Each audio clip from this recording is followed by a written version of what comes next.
Alright, I figured we'd pick up exactly where we left off with that Microsoft Access discussion. Hopefully you've watched that first video or you were there in class. And yes, I thought I'd do this with the video so you could check out my lovely sideburns, what's left, the remnant of my No Shave November. My wife's going to make me cut these off in a minute. But anyway, I digress. When we were talking about all that data that we would need to store in a database about, we're going to call it the GRCS, the Grand Rapids Christian Schools database. Actually, I wanted to put that in the top corner there.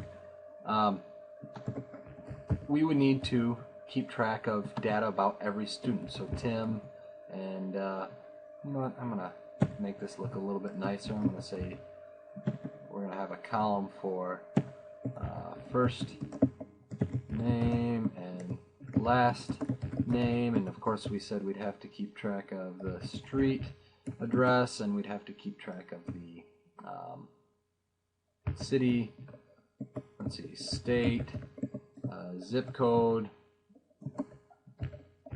phone number, cell phone number, your email, etc. And of course we'd be doing this for each and every student. So we'd have Tim and Joe and Bob and Susan and Janine.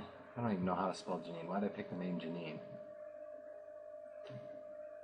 Julie. Much easier name. And you get the idea. So we'd have to store this for all 1,000 and some students, and we'd have to keep track of their data, their street address, their city, their state, their zip. But of course we'd also have to be keeping track of their grades. So maybe we'll call this next section grades, and we'd have to keep track of their advanced algebra grade, and we'd have to keep track of their geometry grade, and their if they took intermediate algebra, we need to keep track of that grade, and pre-calc and AP calc and AP stats. If you know, not every student is going to take each of these classes, but someone in our list is probably going to take one of those. So AP stats, FST, I don't know, there's probably a bunch of other math classes, but let's go to English classes, where we'd have modern fiction, we'd have communication and culture, we'd have a composition class. There's an advanced comp, can't spell right now, but advanced comp, let's see, world literature maybe? I don't remember what they're called anymore. I don't teach in the English department. There's a British literature class. There's, I don't know the other English classes. So let's go to other classes. Let's go to Spanish. There's Spanish 1. There's Spanish 2. There's Spanish 3. There's Spanish 4. This is getting boring, I know, I'm sorry.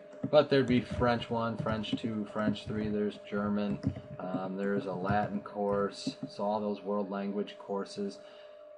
Oh, what else do we need to include? PE courses. So there's PE 1. There is team sports is a course that's offered. There's health and fitness or something. We'd of course have to keep track of for the students that took foods or relationships. If they took yearbook, I believe that's a class. Art classes, so applied tech. If you took, there's going to be a new digital media class, so let's put that on the list.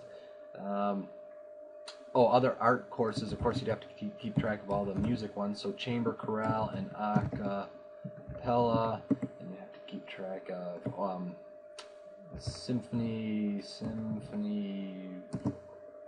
orchestra, I don't remember, full orchestra, you have to keep track of jazz band, concert band 1, concert band 2.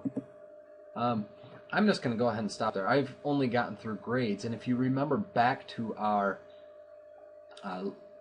or what we were drawing on the board, or what we were drawing, what you saw in that last class. We've got, so far I've got some of our personal information, I've got grades, I've probably not even listed half of the courses that are offered at Grand Rapids Christian High.